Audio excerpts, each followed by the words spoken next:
Halo Sobat Pembelajar sekalian, bertemu lagi dengan saya Wendra.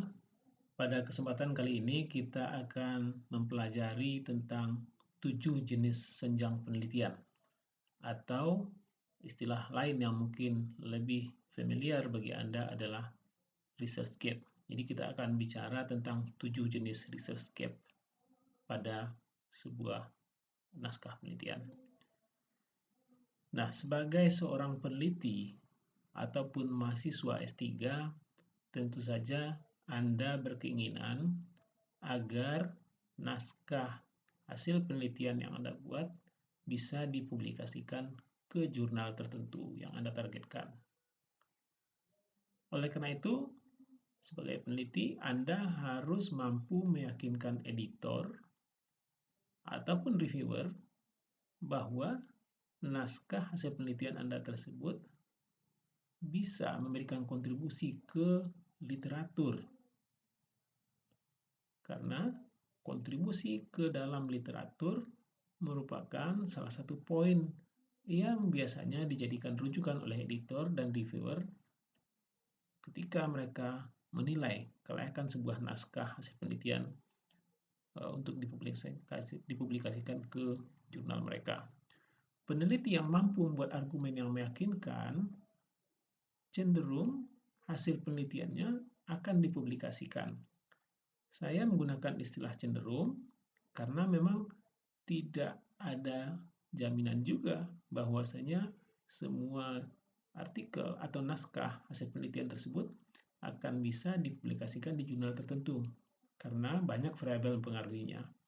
Namun dengan membuat argumen yang meyakinkan, ini akan memberikan satu poin tertentu bagi Anda sehingga kemudian Anda memiliki kesempatan atau peluang yang besar membuat naskah hasil penelitian Anda tersebut atau artikel Anda tersebut untuk dipublikasikan di jurnal yang Anda targetkan. Nah, seorang peneliti bisa membuat klaim kontribusi terhadap literatur di dalam introduksi atau bagian latar belakang dari naskah hasil penelitian yang mereka buat tersebut. Ya, jadi ketika Anda menulis naskah ataupun artikel, di bagian introduksi itu di paragraf 2 paling enggak Anda sudah menyatakan apa yang menjadi kesenjangan penelitian yang Anda temui pada penelitian terdahulu. Ya. Nah, kemudian diikuti dengan deskripsi bagaimana Anda sebagai peneliti akan mengisi kesenjangan tersebut. Jadi kuncinya adalah pada paragraf-paragraf awal, ya paling tidak pada paragraf kedua, itu sudah ada deskripsi kesenjangan penelitian terdahulu. Dan kemudian diikuti dengan paragraf ketiga, deskripsi bagaimana peneliti atau Anda akan mengisi kesenjangan tersebut. Memang bukan harga mati bahwasanya di paragraf kedua itu sudah harus ditulis deskripsi kesenjangan penelitian terdahulu. Namun berdasarkan pengalaman saya sebagai seorang peneliti dan juga reviewer di jurnal internasional bereputasi, biasanya reviewer itu sudah akan kehilangan minat untuk membaca hasil penelitian jika sampai pada paragraf ketiga atau keempat mereka masih belum menemukan apa sih yang menjadi kesenjangan penelitian terdahulu yang yang Anda tawarkan atau Anda sajikan di naskah hasil penelitian Anda. Oleh karena itu ini penting diperhatikan. Nah, pertanyaannya adalah apa sih itu senjang penelitian? Senjang penelitian itu adalah sebuah celah penelitian yang merupakan elemen yang hilang di dalam literatur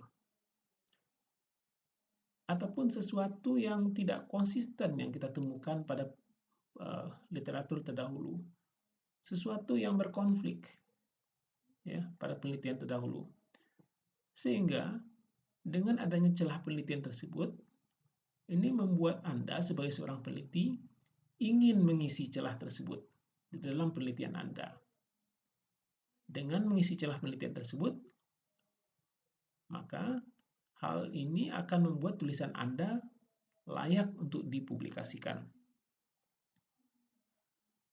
Namun demikian, sebagaimana pernah disampaikan oleh Miles tahun 2017, the idea of finding gaps in the research has been troubling for most researchers.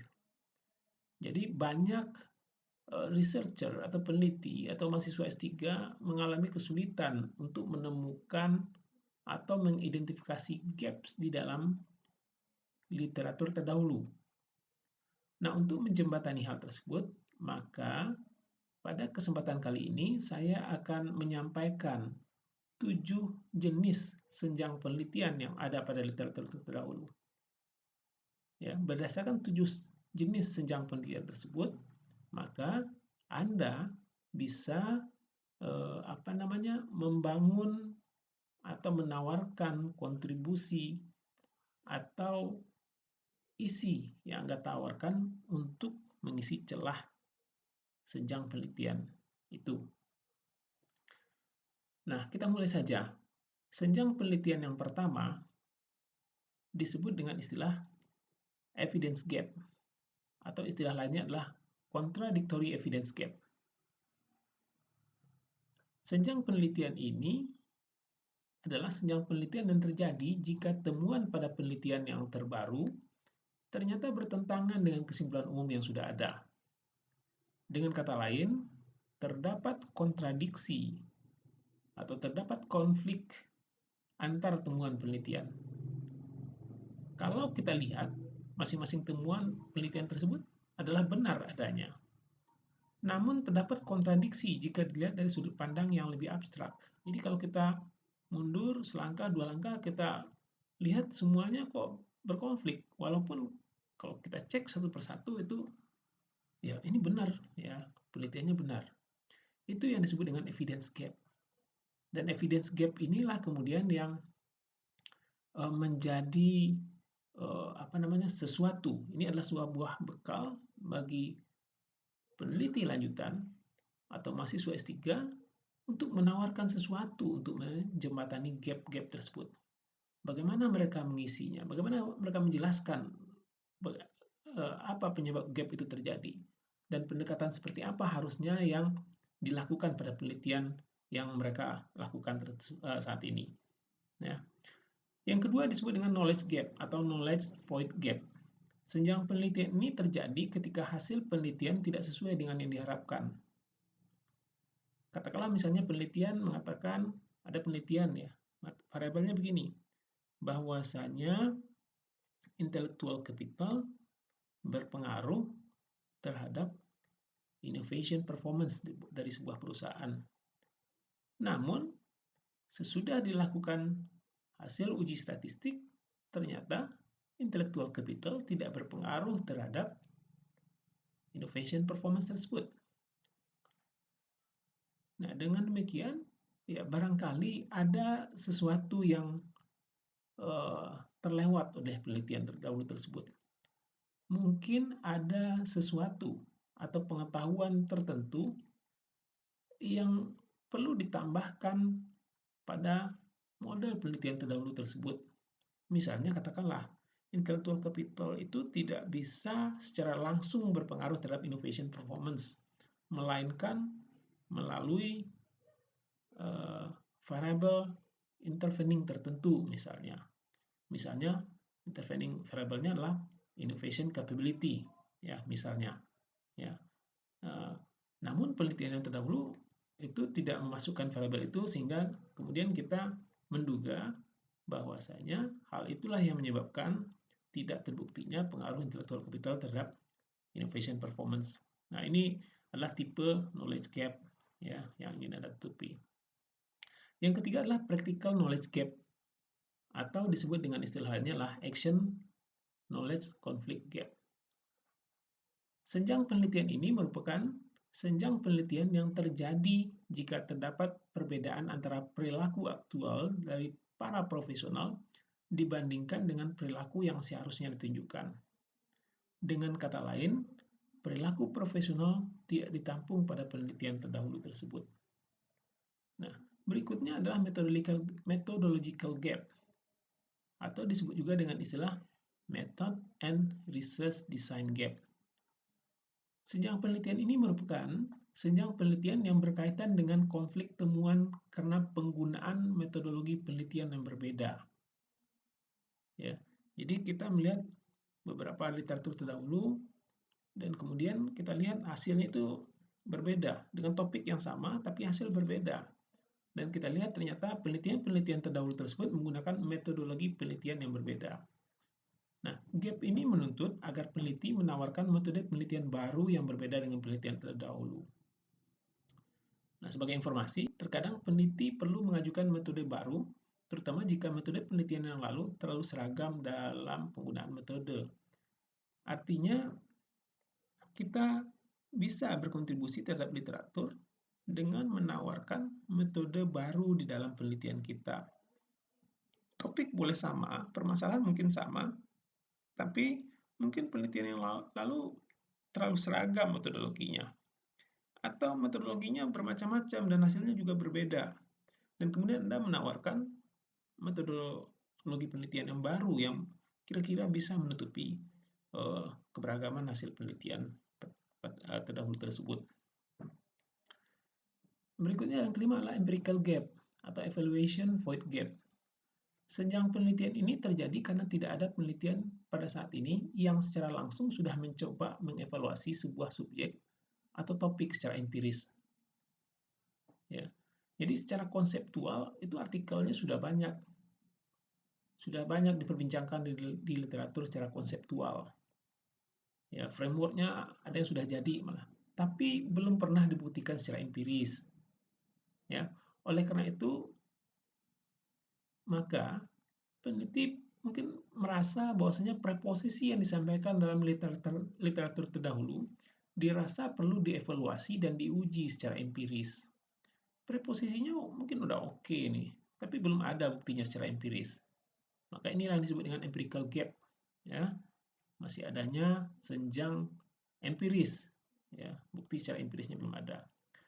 Yang keenam, theoretical gap atau disebut juga dengan istilah teori application void gap. Senjang penelitian ini terjadi karena ketidakmampuan teori dalam menjelaskan atau memprediksi suatu fenomena.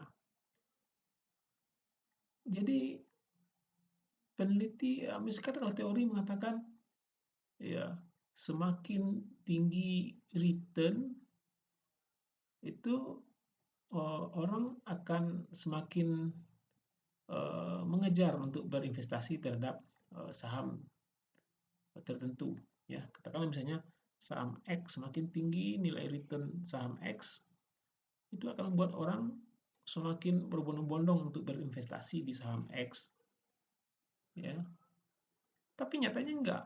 Semakin tinggi saham X, orang makin kabur dari saham X itu misalnya. Ini kok berbeda ya, teorinya nggak mampu menjelaskan fenomena. Ini yang disebut dengan theoretical gap. Ya, mungkin teorinya belum sempurna, dan penyempurnaan teori itulah yang akan menjadi fokus pada penelitian berikutnya. Dan nomor 7, atau terakhir, population gap. Ini adalah senjang penelitian karena tidak semua anggota populasi terwakili dalam penelitian terdahulu. Misalnya katakanlah gender tertentu, ya penelitiannya terlalu fokus pada laki-laki misalnya. Pada laki-laki dan atau penelitiannya terlalu fokus di Indonesia bagian barat, atau penelitian terlalu banyak dilakukan di Eropa bagian utara misalnya. Sementara dunia belahan selatan itu tidak underrepresentative ya, underrepresented ya di dalam penelitian mereka, atau usia tertentu. Ini disebut dengan population gap, artinya ada aspek tertentu dari populasi, unsur tertentu dari populasi yang tidak terwakili dalam penelitian. Maka ini juga bisa menjadi basis bagi penelitian berikutnya. Nah, 7 senjang penelitian tersebut bisa menjadi dasar bagi peneliti untuk melakukan studi lanjutan di area penelitian tersebut. Ya, jadi paling tidak 7 senjang penelitian itu sudah berhasil teridentifikasi pada penelitian terdahulu, dan itu kemudian dituliskan atau disajikan di paragraf, ya paling tidak di paragraf kedua dari naskah yang Anda tulis. Nah, Sebagai contoh bagaimana cara penyajian ya, atau mendeskripsikan senjang penelitian terdahulu dan apa yang akan Anda lakukan untuk mengisi kesenjangan tersebut, saya ambil dari artikel saya sendiri ya. Ini bukan narsis, tapi ini yang paling gampang ya, paling gampang. Anda bisa lihat nanti di jurnal saya ini. Ya. Kalimatnya begini ya, titik titik titik, artinya ini sudah ada kalimat pendahuluan sebelumnya. Previous studies on dynamic capabilities, intellectual capital, and innovation performance were conducted in technology-based. Ya, itu menurut Wu, Su, dan Wang. Ya, petrochemical ini dilakukan oleh Ansari dan biochemical firm, mostly in large organization in developed countries. However, nah ini penekanannya nih. Previous research rarely consider the more traditional sector, such as garment manufacturing in small and medium enterprises of a developed country. In fact, the business environment of garment and manufacturing sector is very competitive, highly volatile, and unpredictable. Ya, jadi yang saya merahkan ini adalah empirical gap, sesuatu yang secara empiris belum pernah diteliti oleh pada penelitian terdahulu. Karena penelitian terdahulu itu fokusnya pada industri teknologi, petrochemical, dan biochemical. Tapi yang apa namanya, yang sektor tradisional seperti small medium enterprise itu ada beberapa literatur yang sudah membahasnya secara konseptual, tapi secara empirikal juga belum ditunjukkan. Nah, pada penelitian ini saya mencoba menutup atau mengisi celah penelitian tersebut dengan mengatakan the substantial research scarcities demand for further studies. Ya. Jadi apa yang objektif penelitian ini atau apa yang akan diisi oleh penelitian ini? Saya mengatakan begini, accordingly, the rationale for the study is to develop a conceptual model and provide evidence in the underdeveloped literature on dynamic capabilities and intellectual capital relationship in predicting innovation performance in small medium enterprises of garment manufacturing. Artinya yang akan saya isi adalah saya akan melakukan penelitian tentang dynamic capabilities, intellectual capital, dan innovation performance di UMKM. Sektornya adalah garment manufacturing, ya. Khususnya ini saya ambil penelitiannya di Indonesia, karena penelitian terdahulu ya banyak dilakukan di negara-negara maju dan perusahaan besar. Ya, nah ini contohnya untuk empirical gap. Nanti Anda bisa mencari contoh-contoh lain untuk katakanlah evidence gap ataupun untuk theoretical gap dan seterusnya.